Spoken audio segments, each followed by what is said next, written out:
Vous goûtez les sons, vous voyez les odeurs, tout commence à disjoncter dans votre cerveau.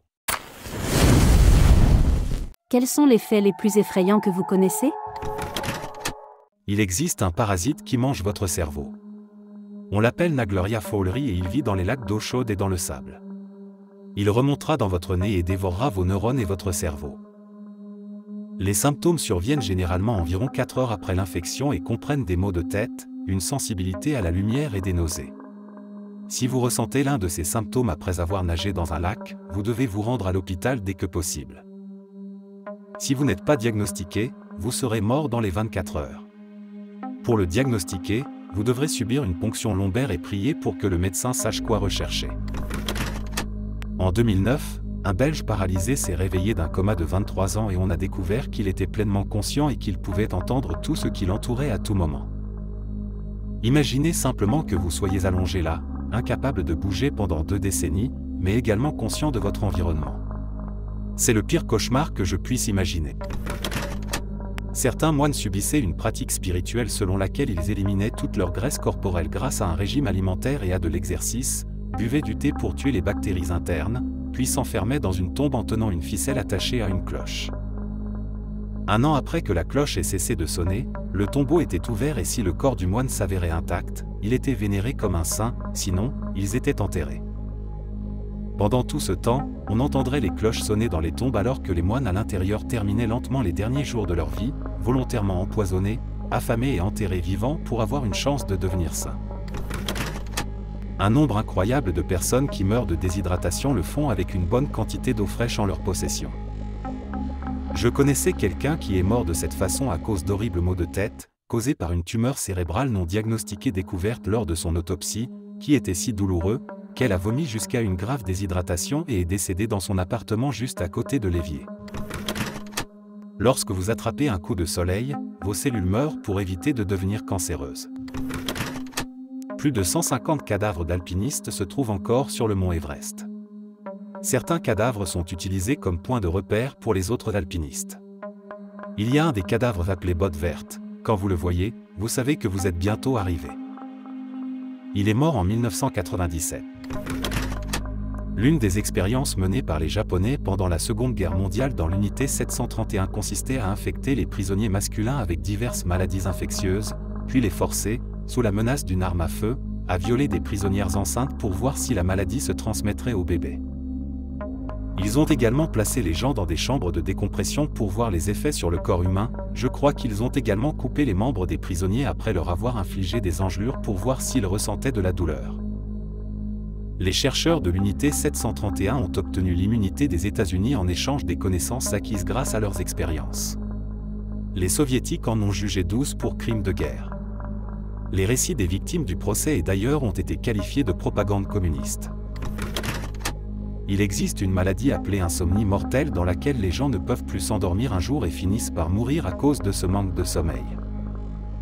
Il y a un gars qui a documenté tout le processus. Chaque fois qu'il essayait de s'endormir, il se réveillait involontairement et devenait fou peu à peu en faisant plusieurs vidéos marmonnant des théories et des trucs fous avant de finalement mourir. L'idée de devenir lentement fou à cause du manque de sommeil me terrifie tellement. Les porcs peuvent se débarrasser d'un cadavre avec une relative facilité.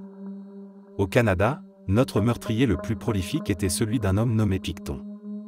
Il possédait une ferme porcine et était connu pour nourrir les porcs avec des cadavres et les vendre également au public.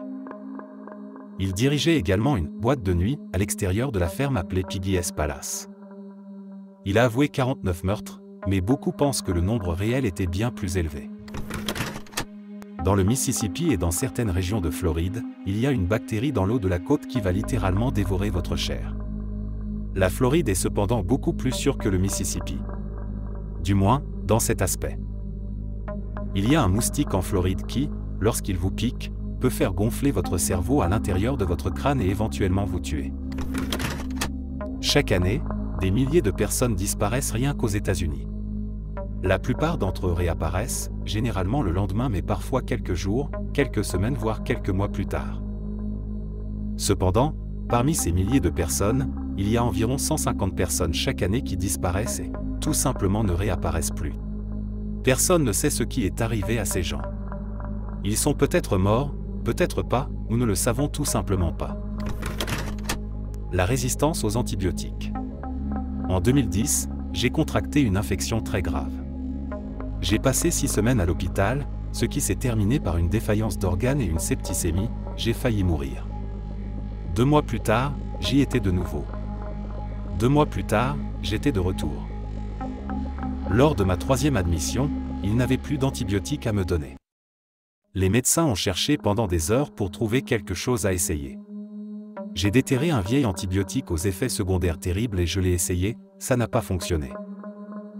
Heureusement, l'un de ceux que j'avais déjà essayé et auxquels j'avais eu une mauvaise réaction, ils ont réessayé et cela a fonctionné. Mais être gravement malade alors que les médecins ne savent pas quoi vous donner, c'est très effrayant. Dylan Klebold, l'un des tueurs du massacre de Columbine, était présent au bal de promo de l'école 3 soirs avant la fusillade. Quand il est rentré à la maison, il parlait à sa mère et lui a montré la flasque qu'il avait apportée au bal, expliquant qu'il n'avait que peu bu. Il lui a dit « Je voulais juste que tu saches que tu peux me faire confiance ». C'est tellement effrayant qu'il puisse dire ça et, moins de 72 heures plus tard, participer au meurtre de 13 autres personnes et de lui-même. Ce qui est encore plus effrayant, c'est que Columbine était en réalité un bombardement raté. Ils avaient l'intention de faire exploser toute l'école avec des bombes au propane. Heureusement, aucune des bombes n'a explosé. Quelque chose dévore la Voie lactée? Non, ce n'est pas l'intrigue d'un épisode de Star Trek, cela se produit réellement. En 2009, des chercheurs ont découvert un amas de galaxies se déplaçant à une vitesse extraordinaire vers une petite partie de l'espace située entre les constellations du Centaure et de Vela. Une force inconnue arrache des morceaux de la galaxie, et les astronomes n'ont toujours aucune idée de ce qui en est exactement la cause. Il existe quelque chose de grand, bien plus grand que tout ce qui existe dans notre univers connu. Un tel monstre imposerait une sorte d'inclinaison à l'univers, provoquant le déplacement de la matière dans sa direction comme le suggèrent les observations. Vous pourriez vous sentir comme la personne la plus en bonne santé au monde et pourtant mourir au hasard dans votre sommeil. Le syndrome de mort subite arythmique n'est qu'un exemple. Il existe des tonnes de petites obstructions et d'irrégularités dont votre cœur pourrait souffrir et qui passent complètement inaperçues pour vous, vos amis et vos médecins. Vous courez peut-être un risque accru de décéder lorsque vous vous couchez ce soir, et personne ne s'en douterait jusqu'à votre mort. À l'époque médiévale, les gens étaient obligés d'aller dans ces pièces situées à environ 35 mètres de profondeur sous terre en guise de punition. Ils étaient étroits, en forme d'entonnoir, le seul moyen d'entrer ou de sortir étant de passer par une trappe à travers laquelle ils sont descendus en premier lieu. Les rois et les seigneurs tortureraient les gens en les gardant dans l'oubliette parce que ces pièces seraient si étroites qu'il n'y aurait pas d'espace pour s'asseoir ou même se tourner. Ces prisonniers y seraient laissés mourir de faim, debout 24 heures sur 24 et 7 jours sur 7, jusqu'à leur mort. Parfois parmi les ossements et les déjections humaines des détenus morts avant eux. La seule lumière, s'il y en avait, proviendrait de la trappe située sur le toit. Il n'y aurait absolument aucune chance de s'échapper car il était impossible de gravir les murs du passage étroit. Ceci était conçu pour infliger une terrible torture psychologique aux prisonniers, le conduisant souvent au délire. Horreur absolue quant à ce que nous sommes capables de faire à nos semblables. Vous connaissez les effets de la rage? C'est exceptionnellement courant, mais les gens ne rencontrent tout simplement pas souvent les animaux qui le transportent. Les moufettes surtout et les chauves-souris. Laissez-moi vous dresser un tableau. Vous partez camper, et à midi vous décidez de faire une sieste dans un joli petit hamac. Pendant son sommeil, une petite chauve-souris brune passe en mode attaque. Sauf que tu dors, et c'est une petite chauve-souris brune, elle pèse donc environ 6 grammes. Vous ne le sentez même pas atterrir sur votre genou et elle commence à mordre. C'est dans son petite. À peine assez pour briser la peau, mais il parvient à vous donner l'équivalent d'une petite égratignure qui passe complètement inaperçue. La bombe a été allumée et votre système nerveux est la mèche. La rage se multipliera le long de votre système nerveux, ne causant pratiquement aucun dommage et totalement indétectable. Vous n'avez littéralement aucun symptôme. Cela peut prendre 4 jours, cela peut prendre 1 an, mais le voyage de camping est probablement oublié depuis longtemps. Puis un jour, votre dos commence à vous faire mal. Ou peut-être avez-vous un léger mal de tête? À ce stade, vous êtes déjà mort. Il n'y a pas de remède. Il n'y a pas de traitement. Son taux de mortalité est de 100%. Aucun autre virus sur la planète n'a un taux de mortalité de 100%. Seulement la rage. Et une fois que vous êtes symptomatique, c'est fini. Votre mal de tête se transforme en fièvre et en un sentiment général de malaise. Vous êtes agité, inconfortable et effrayé. Au fur et à mesure que le virus qui a mis du temps à pénétrer dans votre cerveau trouve un vaste réseau de terminaisons nerveuses, il commence à se reproduire rapidement, en commençant par la base de votre cerveau. C'est la partie du cerveau qui contrôle la communication entre le reste du cerveau et le corps, ainsi que les cycles de sommeil. Ensuite, vous devenez anxieux. Vous pensez encore que vous n'avez qu'une légère fièvre, mais tout à coup vous vous sentez effrayé, voire horrifié, et vous ne réalisez pas que vous ne savez pas pourquoi. C'est parce que la rage ronge votre amygdale. À mesure que votre cervelet devient chaud à cause du virus, vous commencez à perdre la coordination musculaire et l'équilibre.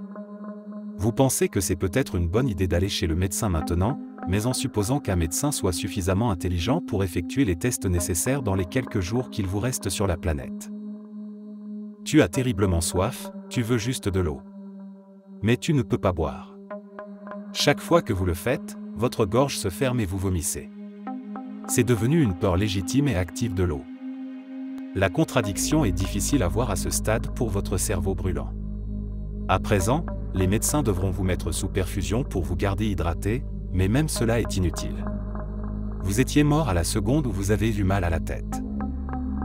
Vous commencez à entendre des choses, ou à ne plus entendre du tout au fur et à mesure que votre thalamus se détériore. Vous goûtez les sons, vous voyez les odeurs, tout commence à disjoncter dans votre cerveau. Votre hippocampe étant attaqué depuis longtemps, vous avez du mal à vous souvenir de certaines choses, notamment de votre famille. Vous êtes seul, halluciné, assoiffé, confus et absolument, indéniablement terrifié. Tout vous fait littéralement peur à ce stade. Ces gens étranges en blouse de laboratoire. Ces gens étranges debout autour de votre lit en train de pleurer. Et cela ne fait qu'une semaine environ depuis ce petit mal de tête que vous avez complètement oublié. Le temps ne signifie plus rien. Vous savez maintenant ce que la chauve-souris a ressenti lorsqu'elle vous a mordu. Finalement, vous glissez dans la phase de rage incontrôlable. Votre cerveau a commencé le processus d'autodestruction. Une trop grande partie a été transformée en virus liquide. Votre visage s'affaisse, vous bavez, vous n'êtes pratiquement plus conscient de ce qui vous entoure. Un bruit ou une lumière soudaine peut vous surprendre, mais la plupart du temps, vous ne pouvez que regarder le sol. Vous n'avez pas vraiment dormi depuis environ 72 heures. Puis tu meurs, et il n'y a aucune putain de solution à ça. Merci d'avoir écouté jusqu'à la fin, n'hésitez pas à vous abonner et à aimer la vidéo. Vous pouvez aussi partager vos histoires et opinions en commentaire. À la prochaine vidéo.